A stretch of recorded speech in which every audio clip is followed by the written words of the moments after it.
This is Mohsin Hashmi, live from CNI News. Over the last 3 to 4 months, we've been covering the tension between the two countries, the two nuclear powers of subcontinent, India and Pakistan, over the issue of Kashmir. For the past 3 months, we've been speaking to the politicians from both ends. We've been speaking to politicians from India, we've been speaking to politicians from Pakistan, and we've been speaking to politicians from the UK. How that issue is going to be resolved remains a question. Now we have today to discuss that particular issue, representing Ajk Kashmir, which is the Pakistani part of Kashmir, the President, His Excellency. We have here Sardar Masood Khan. So welcome to the UK and Assalamu alaikum. Walaikum assalam. Firstly, how has your visit been into the UK so far? Very successful, very productive. I met members of parliament, I also met community leaders, and I had talked to the media. And I think you have the right kind of ambience here to reach out to people who would support the cause of Kashmir and put some pressure on India to stop its human rights violations there. So it has been a very productive visit. Today marks a special day on the global history and modern democracy, being the 27th of October. Can you give us a little bit of insight to what this day is and why it's named or termed as Black Day?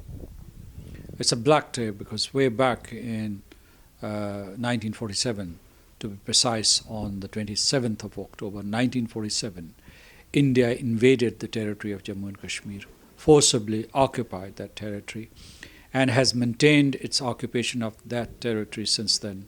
It's a black day because on that day they changed or tried to change the character, the persona of Jammu and Kashmir.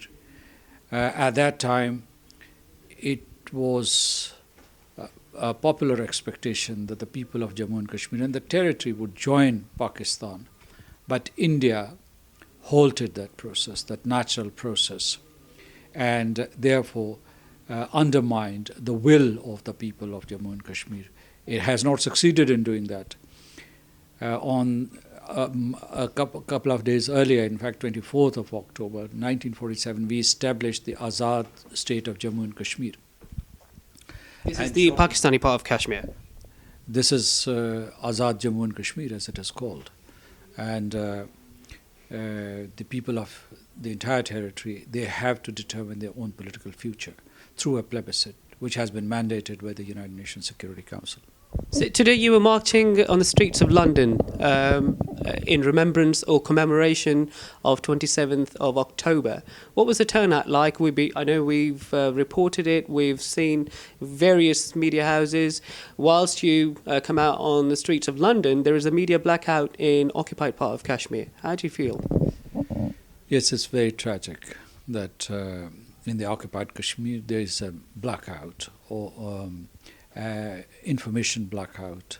There are restrictions on the internet, the Wi-Fi, the social media, even the papers. So because India is afraid that the Kashmiris will tell their narrative or they would talk about their plight, and it is committing heinous crimes there in the occupied territory. It has cordoned off the entire territory and is perpetrating crimes against humanity.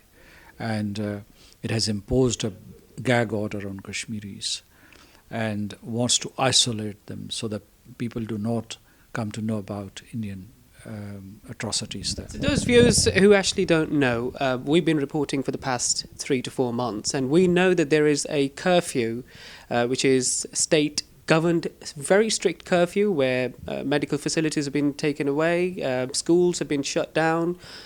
Can you give us a little bit of insight? What do you know from being, a Kashmiri yourself and the president of the free part of Kashmir? What sort of information do you have? Because there is a media blackout. But still, the information about the plight of the Kashmiris is trickling out, and mainstream British papers or mainstream international papers, they're reporting, but selectively, I would say. But still we have sufficient information about the atrocities there. And this is but a fraction of what is happening there. The evidence that we get about India's atrocities and excesses is damning already. And I would say that some sort of accountability must be established in regard to India's crimes. And this is not happening. So what they're doing, they are in fact torturing Kashmiris, they're maiming them, they've blinded them, they've injured them critically. And I would also like to add that they're dishonoring Kashmiri women, raping and molesting them. So there's a reign of terror there. India is using state terrorism against the Kashmiris. They are using these detained boys as human shield. They strip them naked and take to the communities where they want to launch a raid. So it's very barbaric, it's very tragic. But as I said, that India is committing all these crimes with impunity. The international community must come forward and must come to the rescue of the Kashmiris. Talking of alleged violence that's been carried out by Indian Army, if you actually look into the Indian media, if you actually look at the social media, if you actually look at what's being reported from Indian airwaves, there is over the last sort of few days in particular, they've actually arrested 7 militants who were trained in Pakistan, allegedly. And there were 2 Jaish-e-Mohammed terrorists who are actually directly associated with Uri attack, which was an attack on Indian military base.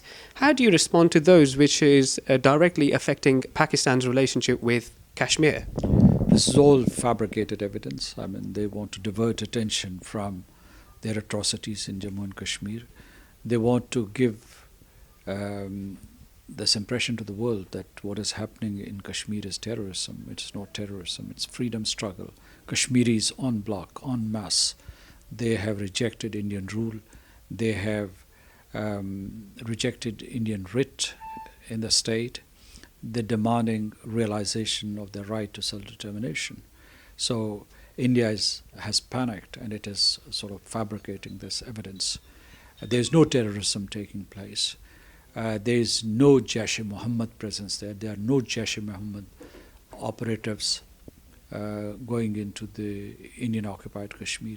There is terrorism, but it is terrorism which is engineered and executed by Indian occupation forces.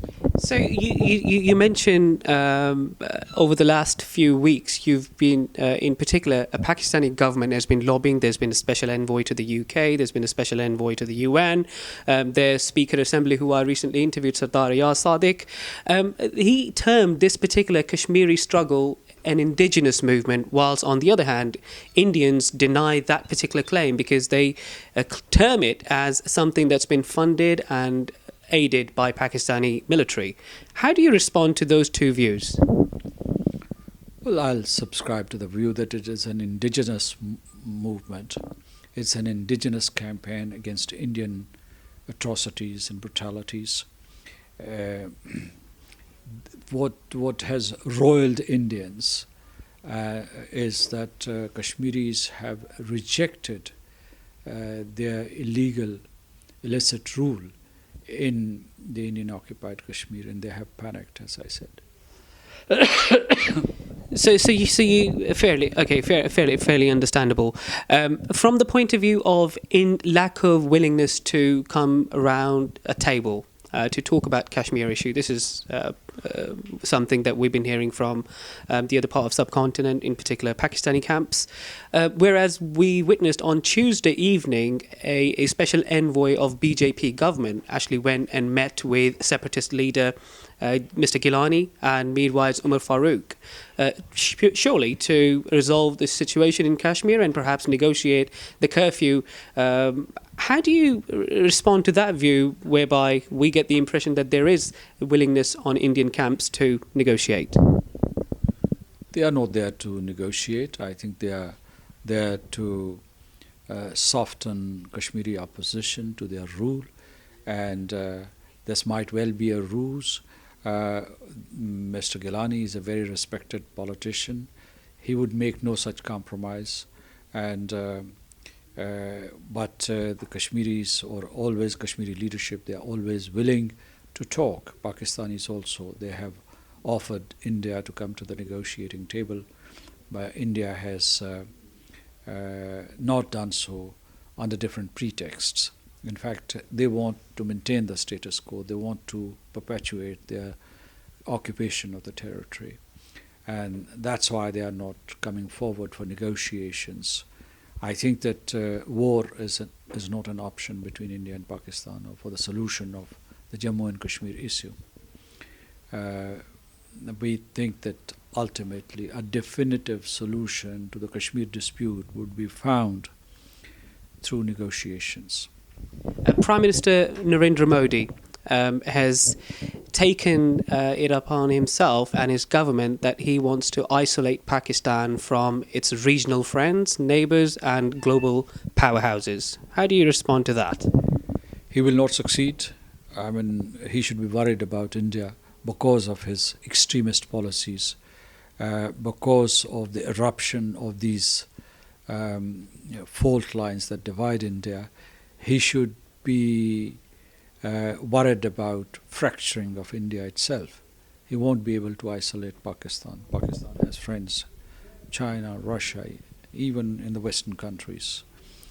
He won't succeed in his designs. As of 2016, Great Britain has royally decided to leave European Union, and that adds an extra pressure to Theresa May, the Prime Minister, to form alliances with global houses of economics powers, and that includes India.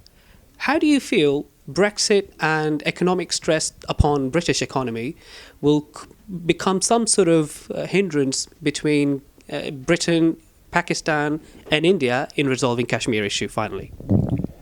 Prime Minister May intends to go to Delhi and she will have talks with her counterpart. She should raise the issue of Jammu and Kashmir with him. This is an obligation, a moral obligation for the United Kingdom, particularly against the backdrop of state-sponsored violence, Indian state-sponsored violence in the Indian Occupied Kashmir.